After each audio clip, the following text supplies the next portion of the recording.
Maybe you've seen what I've seen. Probably you haven't, but just maybe you have. Either way, I know what I've seen, and that's what matters most. As far as I'm concerned, believe what you will. I've never cared about that part of things before. I know it's out there, and you should too, in case it decides you're next.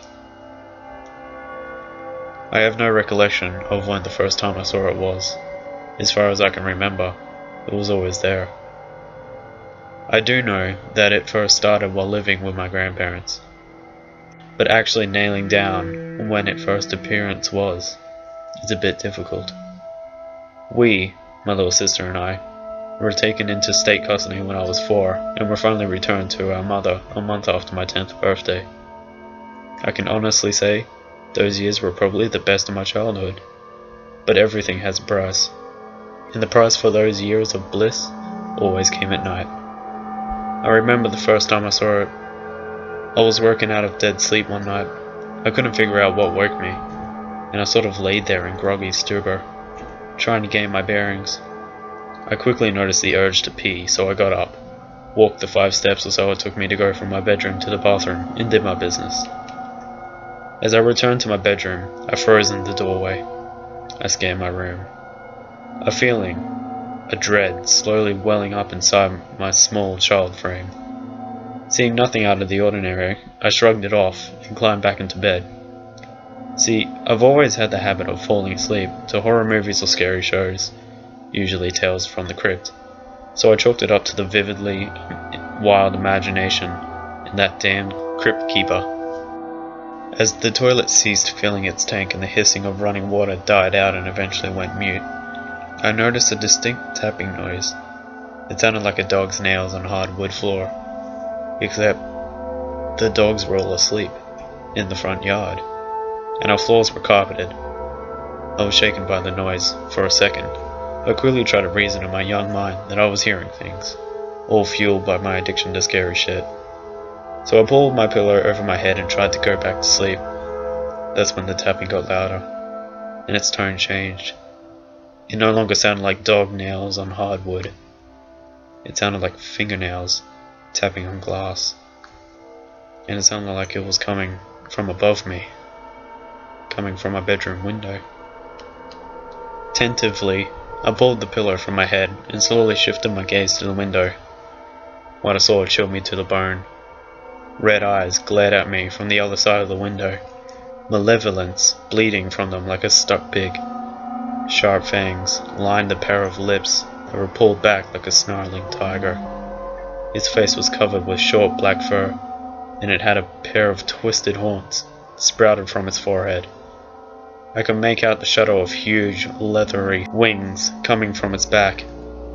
When it caught my stare, its snarl quickly shifted to the most evil grin I could possibly fathom. I was paralyzed as soon as I made eye contact, and in my head I could hear a strange, deep, gravelly voice speaking to me, but the language I didn't and still don't know. All I know is that it sounded ancient and felt cruel. I don't know how long we stayed that way, but all of a sudden I was able to break my stare and immediately scream like a little girl. "John? John, what's wrong?" My grandmother pleaded with me when she entered my room. I just sat there, blubbering like a baby, pointing at my window, and occasionally letting out an indecipherable squeak as I struggled to regain my composure and remembered how to speak. "The devil is on the roof," I finally was able to say. Now, before I continue, I must explain. I have always been agnostic. I absolutely believe there is a higher power, though I refuse to label it, him, her, they, with any conventional names. A name is simply a way to identify someone, and we should be able to identify the higher power on a spiritual level. Just my belief. I do not believe in the devil, just a scapegoat for the ugly side of humanity. Again, just my belief. "The devil is on the roof," I repeated after Grandma gave me a quizzical look. "John, you were dreaming. I keep telling you to stop watching those stories before bed. This is why. You just have very vivid nightmares, is all." I wanted so badly to believe Grandma, but I knew what I had seen. Still, I laid back down, and Grandma sat in there with me until I was asleep again. I woke up to a bright morning and no more incidents. The next night, I'm laying in bed, watching, you guessed it, Tales from the Crypt, when I hear the tapping again. This time I know it's not a nightmare, as I still haven't fallen asleep yet. I tried to ignore it, but the tapping got increasingly louder, and the longer I resisted. I was afraid the damn thing was going to break the window, and in my fear I quickly glanced towards the window. As soon as my eyes landed upon its horrible visage, I was frozen in place again. This time, the voice either spoke in English, or it gave me some way to understand it, but I clearly heard it say, "Come with me. You have been forsaken. We will never forsake you." We? Who the heck is we? I thought to myself. We are many. We are one. We are here for you, and we aren't leaving without you. It responded, and that's when I realized it could hear my thoughts. We can do more than just hear your thoughts. We can watch your memories. We can taste your fear. And with that, I felt a horrid pain in my head. My vision flared stark white, shifted to bright crimson, and finally faded to black as I lost consciousness. I awoke, lying on my floor in the fetal position, although the last thing I could remember had been laying on my back in my bed, having a telepathic conversation with what I truly believed to be a demon. I was soaked in sweat and was shivering uncontrollably. I pulled myself off the floor and wobbled to the bathroom. I stripped out of my sweat-drenched clothes, climbed in the shower, and just had the hot water run all over me, warming my still chilled flesh and bones. I didn't feel like me. It's hard to explain, but I was energetic, happy, exuberant little boy.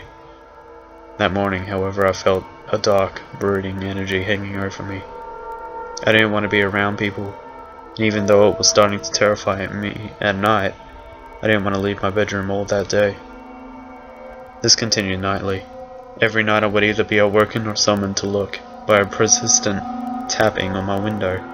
When I finally would look, I get locked into the trance-like state that instigated our mental exchanges, and every day I've become more and more introverted.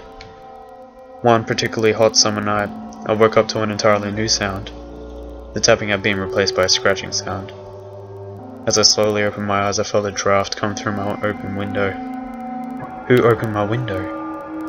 And then I remembered. I remembered my grandma coming into my room and saying how hot it was. I remembered begging her not to open the window, and her begrudgingly agreeing to leave it closed.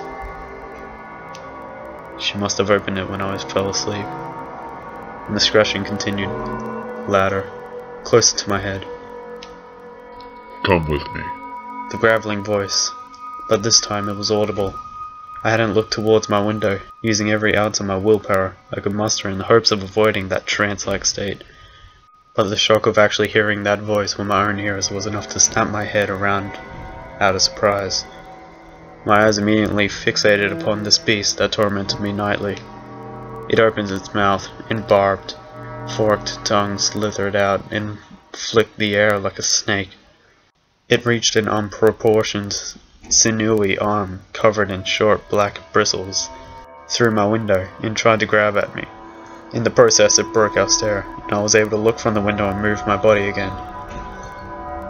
As I lunged off my bed and toward the door, on one of its razor-sharp claws sunk deep into the meat of my shoulder.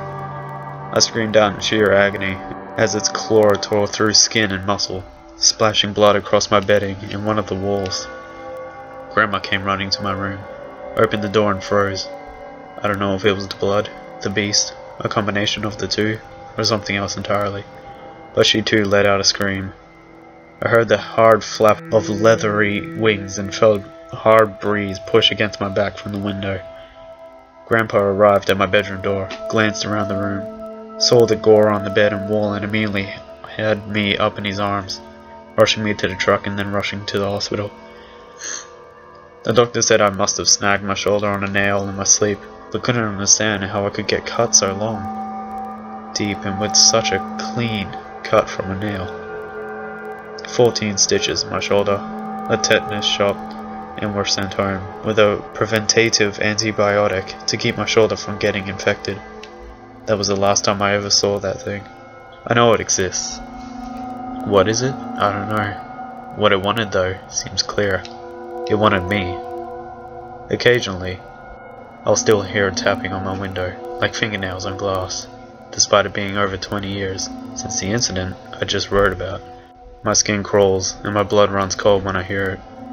But I keep not only the window closed, but the blinds stay closed at night too, just to be sure that I'll never get caught by its hypnotic stare again.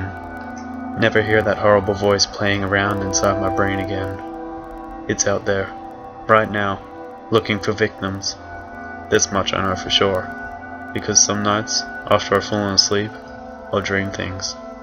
I'll be gliding over houses and landing on the roof of one. I'll lean over to the edge of the roof and tap on the window with claws that are clearly not mine. And then I'll hear, clear as day, my voice, purring. Come with me, before my eyes snap open, and I'll wake up.